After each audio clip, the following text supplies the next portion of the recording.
بادشاہ نے، جو روم کا بادشاہ تھا، اس نے مسلمانوں کو صفحہ ہستی سے مٹانے کے لیے ایک بہت بڑا لشکر تیار کیا. اس نے کہا کہ بس اب فیصلہ کن جنگ ہوگی مسلمانوں کے خلاف. حضرت عمر فاروق نے حضرت ابو عبیدہ بن جراح کو کہا کہ اسلامی لشکر تیار کرو، جہاں سے بھی جتنے مسلمان اکٹھے ہوتے ہیں کرو. اور حضرت عمر فاروق نے حضرت ابو عبیدہ بن جراح کو ایک خط لکھا. اس خط کے اندر حضرت عمر فاروق کے الفاظ سنیے گا کہ کیا تھے.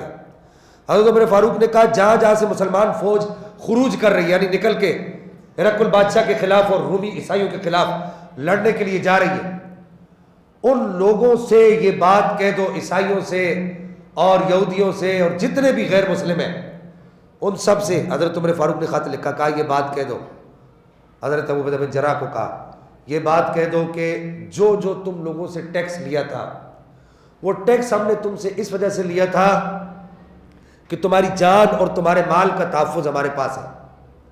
ہم تمہاری جان بچائیں گے، تمہارے مال کا تحفظ کریں گے. چونکہ اب اسلامی افواج ان شہروں سے نکل رہی ہیں اور ہرقل بادشاہ کے خلاف لڑنے کے لیے جا رہی ہے، روم کو فتح کرنے کے لیے جا رہی، تو چونکہ فوج یہاں پر موجود نہیں ہوگی تو تمہاری جان مال کا تحفظ پھر کون قائم کرے گا؟ لہذا جو جو پیسے تم نے ٹیکس کے دیے تھے، اپنی اپنی رقم سب کی درج ہوئی ہے، سارے اپنی اپنی رقم واپس لے لو. بولو سبحان اللہ. مسئلہ آپ کو سمجھ آئے؟ اور پھر حضرت ابو عبیدہ بن جراح نے کہا کہ اگر ہم بخیر و عافیت واپس آ گئے تو پھر تم سے اسی طریقے سے معاملات کریں گے، ٹیکس بھی لیں گے وغیرہ وغیرہ. اس وقت حضرت ابو عبیدہ بن جراح کو عیسائیوں کا جو سردار تھا اس نے کہا کہ اگر عیسائی ہوتے نا اس کی جگہ پر تو ہماری جان مال کا تحفظ ہمیں نہ ملتا، ہمارا مال لوٹ لیتے. سب کہتے ہیں ہم جنگ کرنے جا رہے ہیں، سب کچھ دو. ہم تمہاری عظمت کو اور تمہارے نبی کی تعلیمات کی عظمت کو سلام کرتے ہیں کہ آج تم نے وہ رقم ہمیں واپس دے دی جس مد میں رقم لی تھی کہ جان مال کا تحفظ کیا جائے گا، اس مد کی رقم تم نے ہمیں واپس کر دی. اور کتنے عیسائی صرف حضرت عمر فاروق کے اس ایک خط کی وجہ سے مسلمان ہو گئے. یہ اسلام ہے. حضرت مولا کائنات مولا مرتضیٰ کرم اللہ تعالی وجہ کریم کے دور میں بھی ایسا ہوا. ایک مسلمان نے غیر مسلم کو قتل کر دیا.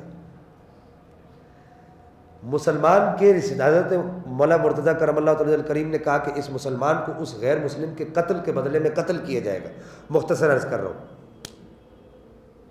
قتل کیا جائے گا.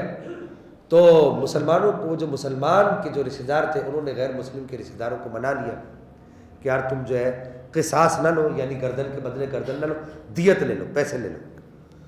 تو وہ غیر مسلم کے جو رشتہ دار تھے وہ مولا مرتضیٰ کی بارگاہ میں گئے. انہوں نے کہا جی ہمارا ان کے ساتھ معاہدہ ہو گیا، آپ اس کو قتل نہ کریں، قتل کا حکم نہ دیں، واپس لے لیں. تو حضرت مولا مرتضیٰ کرم اللہ تعالی علیہ کریم نے ارشاد فرمایا ان لوگوں نے تمہیں ڈرایا دھمکایا تو نہیں، اپنی طاقت تو نہیں دکھائی تمہیں. علی کسی کے ساتھ ناحق نہیں ہونے دیتا.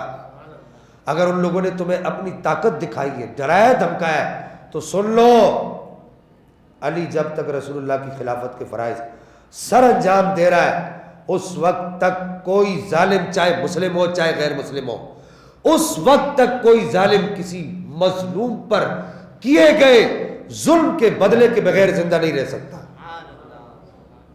یہ اسلام، یہ اسلام.